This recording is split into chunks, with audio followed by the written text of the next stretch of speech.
Hello tout le monde, c'est Colepi pour No Liking Trading, j'espère que vous allez bien. On se retrouve pour ma dernière analyse sur la chaîne NLT. Donc au programme Bitcoin, Ethereum, la macro comme d'habitude, et pour terminer les alts que vous m'avez demandé sur le Discord. Donc on va commencer directement par le BTC, on est toujours dans ce range situé entre les 23 000 et les 19 000, donc ce range il est notamment causé par ce nœud de volume là, donc au 19 000. On a été le retester là, donc je me rappelle ce week-end, tout le monde était extrêmement stressé sur ces points, si ça parlait vraiment de c'est bon, on va à zéro. J'ai vu beaucoup de douleurs en fait sur ces niveaux, donc c'était durant le week-end, on est passé brièvement, et on a réintégré assez rapidement du coup au-dessus de ce HVN, donc sur les 19,039, en bref, les 19 000. Ensuite, on aura du coup cet autre niveau important, donc celui des 23 000. On a un petit HVN ici, et ça représente notre point aussi où on a retesté. Donc vous voyez, on a eu cette chute très précipitée. Et ensuite, on a congestionné un petit peu, donc une mèche qui a été chercher les 23 000, 23 000, 23 000, avant de faire une nouvelle petite jambe de baisse.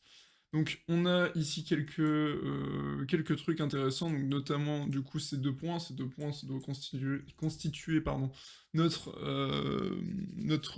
partie de notre prisme de décision. Donc on a, si on veut passer à l'achat, on a pour moi deux solutions. Soit on attend, hop, je vais rezoomer ici, ce sera peut-être un peu plus propre. Soit on attend de passer au-dessus de ce niveau et on essaye de jouer le breakout. Donc sachant que ça peut être très très piégeux, donc ça peut vraiment faire hop, attention on y va, et réintégration. Et là à ce moment-là, si vous avez acheté ici, vous êtes complètement piégé. Donc jouer le breakout c'est faisable, mais il va falloir vraiment surveiller tout ce qui est CVD, toutes ces données-ci, parce que c'est un niveau important à passer, et ça peut être très très piégeux, et il peut se passer tout à fait une réintégration, donc de toute façon le Bitcoin a l'habitude de mettre ça en place, donc typiquement, hop, je vais reprendre ça, en termes de réintégration, vous voyez ici on avait ce niveau qui s'était constitué, on passe au-dessus quelques jours, et on réintègre violemment. Pareil ici, hein, de toute façon, si je remonte encore, on constitue un high ici, on congestionne un petit peu au-dessus, on fait semblant de partir jusqu'aux 100 000, hein, là c'était en novembre dernier, on réintègre, et là on fait un moins 30%. Donc vous voyez, c'est quelque chose qui n'est pas forcément nouveau, et c'est quelque chose sur quoi on peut s'attendre sur ces niveaux. Donc on peut essayer aussi de du coup jouer la vente à découvert, hop, ici. Si on se met à réintégrer, on peut rentrer short ici et essayer de viser au moins le milieu de ce range. Donc ça c'est la première solution pour jouer avec le niveau des 23 000 $. Deuxième solution, les 19 720 qui représentent du coup un autre un autre nœud de volume majeur. On peut attendre donc soit qu'on passe un petit peu en dessous, qu'on réintègre, et à ce moment-là, rentrer sur la réintégration, puisqu'une réintégration c'est toujours assez sain, on a été gratté un petit peu de liquidité, donc c'est toujours intéressant à noter. Et rentrer sur la réintégration, ça pourrait être tout à fait pertinent. Autrement, si on vient retester ici à bloquer sur le niveau des 19 000, donc encore une fois, enfin ce niveau de volume plus précisément, les 19 200, là, à ce moment-là, on peut essayer de faire une entrée short pour aller chercher, pourquoi pas, les 15 000. Donc là, ça dépend vraiment de votre billet plus général. Donc, soit, moi personnellement, ce que je me dis actuellement, c'est quand même donc on était sur les 48 000 et on a perdu tout ça en one shot, aucun retracement. Vous voyez ici, c'est pas un retracement, il n'y a eu aucun retracement. Le truc évidemment, c'est que on peut continuer à purger comme ça en ligne droite sans aucune remontée, tant qu'il y a des gens qui max leverage à chaque baisse. Donc voilà pour les quelques points, pour moi c'est vraiment ces deux points à noter, donc en termes de prise de profit à la hausse, pour moi c'est cet HVN suivant, on peut commencer à en prendre ici, vous voyez sur les 27 500, 27 000, dans la value area en fait, hein, de ce marché un peu plus haussier on va dire, et enfin de ce marché haussier, parce que c'est toute cette période-là que j'inclus dans le marché haussier, le marché de la free money qu'on a eu ces 2 dernières années. Et voilà, donc 28 000, 23 000, 19 000 et 15 000, ça me semble être les points clés, c'est avec ces points-là que vous devez jouer. Donc on va reparler un petit peu plus pour avoir des billets au niveau de la macro, dans le point macro qu'on fera après Ethereum. On va maintenant passer sur l'Ethereum, donc évidemment, de toute façon, on retrouve pas mal de similitudes avec le graphique du BTC. Donc on est par contre actuellement en plein sur un high volume node. Donc vous le voyez ici, celui des 1200, c'est un high volume node assez important, donc le deuxième plus important. Et c'est pour ça qu'il risque de réagir comme une résistance slash comme un support si on vient à le passer et réclamer proprement. Là, ce qu'on voit ici, c'est pas ce que j'appelle passer et réclamer proprement, on manque un petit peu, on aurait pu aller chercher les 1300, 1350, faire un beau retest et repasser encore au-dessus. Là, actuellement, on est juste en plein dedans, il n'y a pas vraiment de choses, il y a pas vraiment de choses qui indiquent qu'on va passer franchement au-dessus, et c'est pour ça que en rentrer ici, ça me paraît un petit peu greedy. En tout cas, vous tentez un truc très tricky, vous longuez vraiment une résistance. Enfin, vous êtes vraiment acheteur sur une résistance. Donc c'est pour ça que je préférais attendre quelque chose de plus propre, de plus violent qui se dessine. Si on veut aller chercher à la hausse, donc on a aussi les 1424, donc les 1424 qui représentent notre point, notre ATH de 2018. Donc c'est un niveau qui est observé par beaucoup d'intervenants, par conséquent les 1424, mais pour autant en termes de volume, vous voyez ici, bon, il n'y a rien d'exceptionnel, on est plutôt dans une zone de faible volume que de gros volume. Donc c'est pour ça, c'est un niveau qui est surveillé par beaucoup d'intervenants, mais en tout cas en termes de volume, on n'a rien qui nous indique que ce sera un niveau foncièrement important.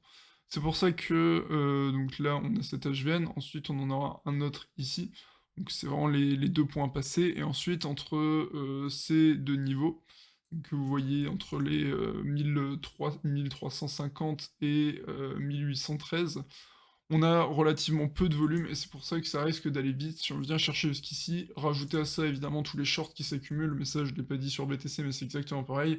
On a beaucoup d'intervenants qui sont vendeurs actuellement, et une montée assez violente, ça pourrait tout simplement déclencher un short squeeze et créer un mouvement d'ampleur, notamment sur cette zone, en fait. Là, ça pourrait aller très très vite. Donc, en tout cas, pour le moment, tout ce qu'on voit, c'est qu'on est en plein sur une HVN, on va éviter d'essayer d'acheter ici. Donc là, ça serait vraiment du hint. On va plutôt essayer soit de, si on revient ici, voir swap the low et qu'on marque un creux plus haut que le précédent, ça pourrait être intéressant, ou autrement attendre un passage plus franche, un retest et une jambe haussière. Mais là, en tout cas, acheter ici, ça me semble très très tricky sur Ethereum et pas franchement intéressant. Donc sinon, en termes de gros nœuds de volume qui suivent, on va notamment avoir les 736, donc on ne le voit pas parce qu'il y a mon énorme... Hop, il y a le trait dessus, mais sinon les 700... hop, 741, ça me semble être le prochain niveau qui est à surveiller. Donc vous voyez, c'est beaucoup plus compliqué pour Ethereum. Donc encore une fois, on est dans un marché qui tend vers le risk-off, et c'est pour ça que les cryptos ont du mal à performer, encore plus les cryptos qui sont réputés pour être risqués. Donc c'est pour ça que les alt tankent, c'est pour ça que l'Ethereum tank plus que le BTC. C'est vraiment des cryptos qui ont du mal à se frayer un chemin dans un contexte de marché comme celui qu'on a actuellement. Donc évidemment, comme pour BTC, on n'a pas retracé depuis 3500, donc c'est-à-dire une chute de... hop, je vais prendre le mètre, et on va partir ici, hop, hop, c'est une chute d'à peu près moins 75% sans aucun retracement. Donc c'est pour ça que, donc, à moins que vous soyez un scalper slash intradayer de l'infini, moi personnellement, tenter un short swing ici, ça me paraît être un peu late. Je préfère attendre un retracement, donc on est en tout cas toujours dans une tendance de fond baissière, hein, il n'y a pas de doute là-dessus, je remets pas en question ça pour l'instant. Je remettrai ça en question quand on fera des creux et des sommets de plus en plus hauts de façon très franche et qu'on aura une macro qui se sera améliorée. Mais en l'occurrence, pour l'instant, la tendance primaire reste foncièrement baissière et vraiment rien n'a changé de ce côté-là. Donc je pense que j'ai à peu près fait le tour sur Ethereum, on va pouvoir passer au point macro. On va maintenant faire un petit point sur la macro comme d'habitude. Donc on va commencer, et maintenant comme depuis un petit moment, sur les taux US à 10 ans. Donc on a pour le moment franchement réintégré les 3,25, donc qui était notre point très très important, étant donné que c'était le niveau, hop, même un peu en dessous. Donc les 3,25 qui sont notre point le plus important, étant donné que c'était le pic que les taux avaient atteint en 2018. Donc c'est pour ça que hop, je vais supprimer ça. C'est pour ça qu'il était prépondérant et quand on est passé au-dessus, les intervenants ont commencé à violemment stresser. Donc on peut, voir sur le SP500, toutes ces choses-là, que, on a commencé à vraiment vraiment fortement stresser et ça a pas fait du bien évidemment à nos cryptos et on a eu ce mouvement de panique qui s'est déclenché. Ajouté à ça, toutes les paniques autour de Celsius, machin, machin. Je vais pas vous refaire, l'historique complet de ce qui s'est passé les dernières semaines, mais en tout cas, les taux ont un impact là-dessus et c'est indéniable. Donc pour le moment, on est en dessous des 3,25, c'est rassurant de voir qu'on est repassé en dessous, et il faut vraiment qu'on résiste un maximum de temps à repasser sous les 3,25 pour que nos classes, nos crypto-actifs, donc qui sont une classe d'actifs considérée comme risk-on par la plupart des intervenants, hein, c'est pour qu'ils puissent tenir un peu le choc dans ces périodes, dans cette macro assez difficile. Donc ça, c'est pour les taux. Donc forcément, si les taux baissent, on va avoir également le DXY qui baisse. Donc on peut le voir très franchement sur ce graphique. Donc bien qu'on ait marqué un higher high ici, donc là un sommet ici, un sommet qui est plus haut que le précédent ici. Donc pour le moment, on retrace très lentement. Donc on a eu cette petite congestion qu'on a vue ici. On peut, hop, ce HL ici, il était assez intéressant, mais on n'a pas, à mon sens, suffisamment retracé, et j'aimerais qu'on voit revenir les 103,20. Enfin bref, cette ligne que vous voyez ici, ça me semble être le point important à regarder actuellement, et à la hausse, ça va être les 104. Donc si on monte ici, ça va être plus compliqué pour les classes d'actifs risk-on. Donc enfin, les actions slash les cryptos, donc il n'y a pas que ça, mais c'est celle que moi en tout cas je surveille. Et donc ça sera pas bon si on repasse au-dessus des 104, parce que ça veut dire que le dollar est fort, et si le dollar est fort, les intervenants ont envie d'être positionnés dessus. A l'inverse, si on revient vers les 103, enfin bref, tant qu'on reste dans une pente descendante, c'est rassurant, entre gros guillemets, pour les classes d'actifs risk-on. Ça peut nous donner un peu de relief, mais n'oubliez pas que la tendance primaire est toujours baissière. Quoi qu'il en soit, même si on a un petit retracement sur le DXY, la tendance de fond sera toujours baissière. Donc le VIX, qui est l'indice de volatilité du SP500, qui remonte un petit peu en cette journée, on n'est pas encore à des niveaux alarmants, donc si, vous voyez, vous pouvez utiliser encore une fois la fractalité, hop, du marché. Donc à chaque crise, ce qui s'est passé, c'est qu'on a atteint des niveaux sur le VIX tels que 77. Donc 77, c'était pour la crise du Covid, le crash Covid en 2020, et si on remonte en 2007, on a atteint, donc même au-dessus, hein, à partir de 77, on commence à avoir affaire à un crash vraiment violent. Donc on a eu celui de 2007, celui de 2020, mais pour le moment, en tout cas, on n'a pas un gros crash, ça reste contenu, on n'est pas passé sur ces niveaux, ce qui signifie à mon sens qu'on n'a pas eu de totale capitulation, comme on peut l'entendre souvent sur Twitter. Pour moi, cette totale capitulation n'est pas encore arrivée, et elle n'est pas arrivée tant qu'on n'a pas atteint un niveau de volatilité sur le SP500 tel que celui-ci, qui indique vraiment un énorme crash. Ensuite, je pense on va passer rapidement sur le SPX. Je vais prendre celui-ci.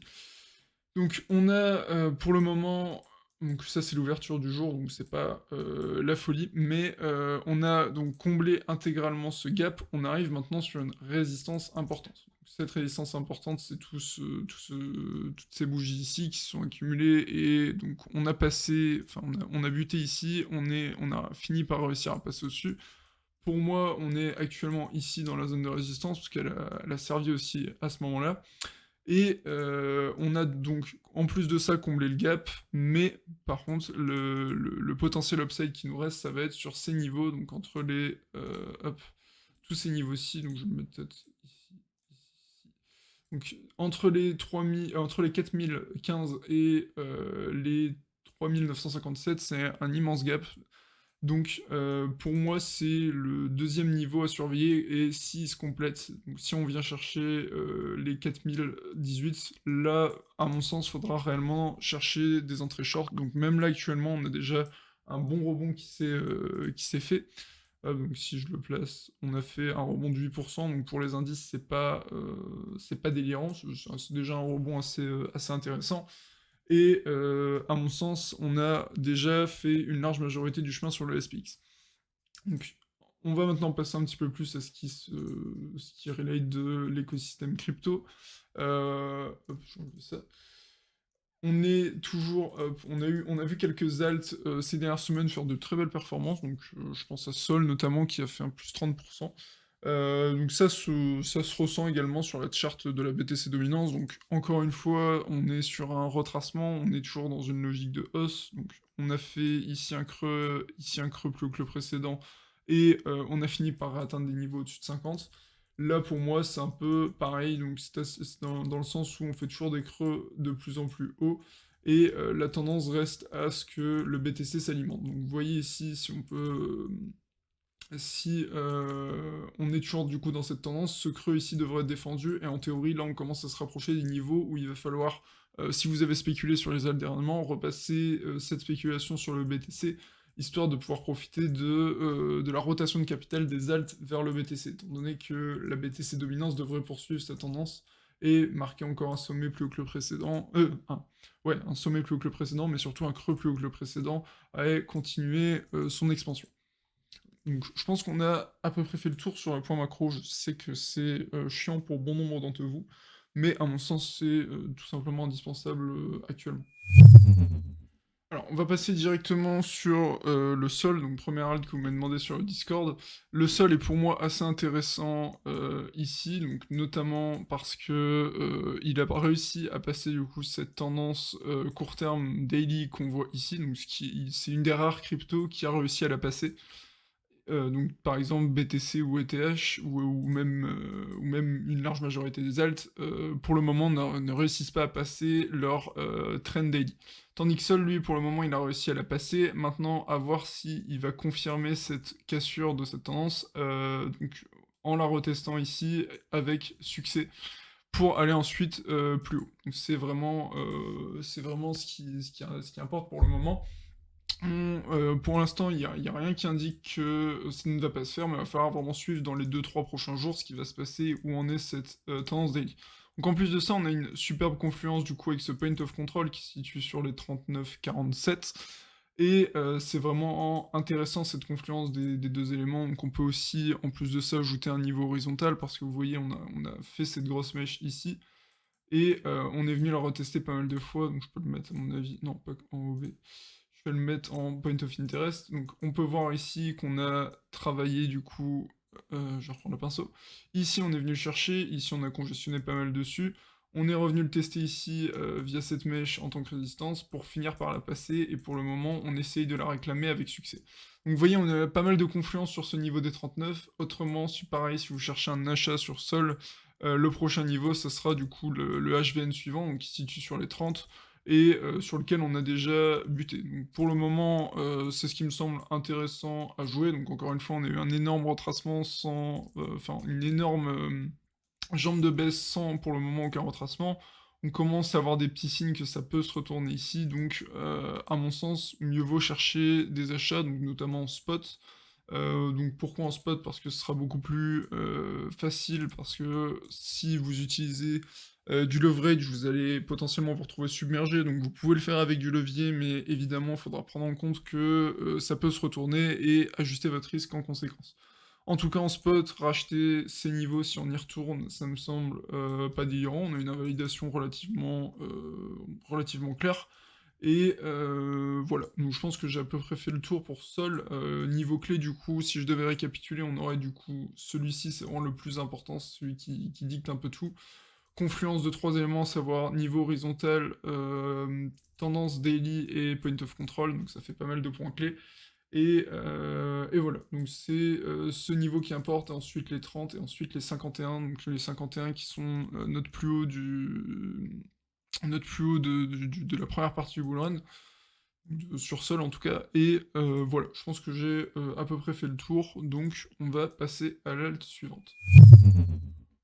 On va maintenant passer au Elrond que vous m'avez demandé, pardon, sur le Discord également, donc EGLD que je trouve, on va dire moins intéressant encore une fois que Sol, donc vous le voyez aux moyennes mobiles, on a du mal à les passer par rapport à Sol, où on a quand même réussi à proprement les passer. Là, on a quand même buté sur la dernière, donc la bleue, et la bleu ciel là.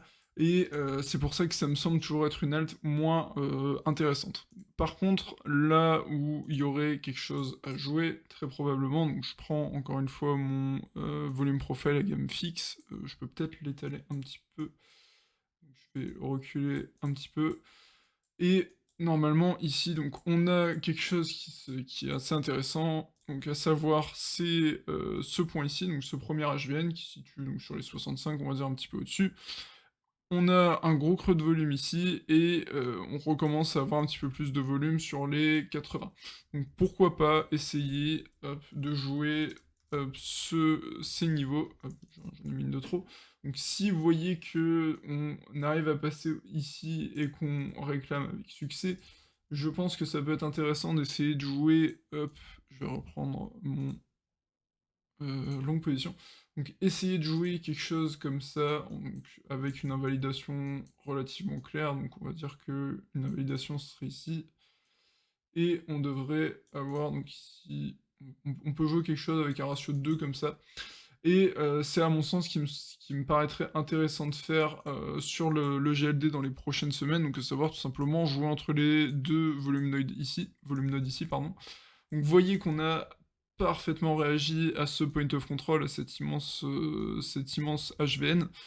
On a également un point de contrôle intéressant ici sur les 47, mais en tout cas, jouer les ranges entre ces points of control, ça me semble réellement intéressant. Donc si on revient ici, pour moi, ça serait un très clair short pour EGLD. Mais en tout cas, on a quand même quelques petits potentiels setup qui se dessinent. Donc on est pour le moment dans enfin, sur ce niveau qui est assez intéressant parce qu'on l'a pas mal...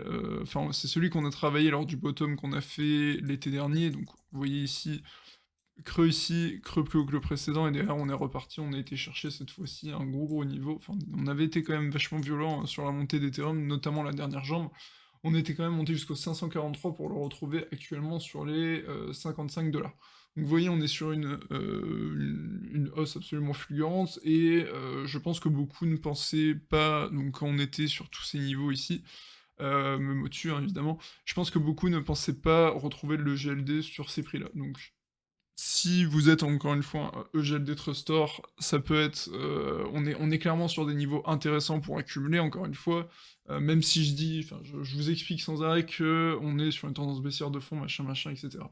Si vous êtes un investisseur long terme, on est sur des excellentes périodes pour investir, donc moi personnellement, je recommande toujours de prioriser, massivement ETH et BTC parce que c'est ceux qui ont fait leurs preuves, c'est ceux qui, enfin pour Ethereum, c'est vraiment celui qui a apporté quelque chose d'ultra innovant, et pour BTC, c'est la valeur la plus sûre, entre énormes guillemets, étant donné que c'est la plus sûre à l'échelle des cryptos, et c'est pour ça que je recommande plutôt de se focaliser sur ces deux-ci.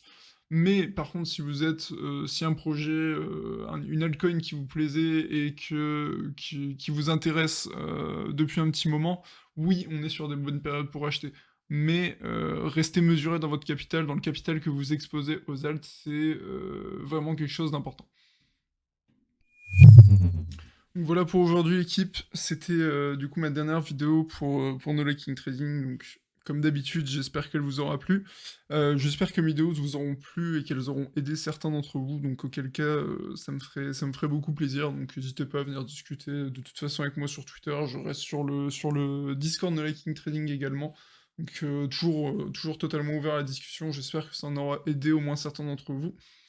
Et bah, je vous souhaite un très très bon trading et du coup une bonne semaine à tous. Allez, ciao ciao tout le monde.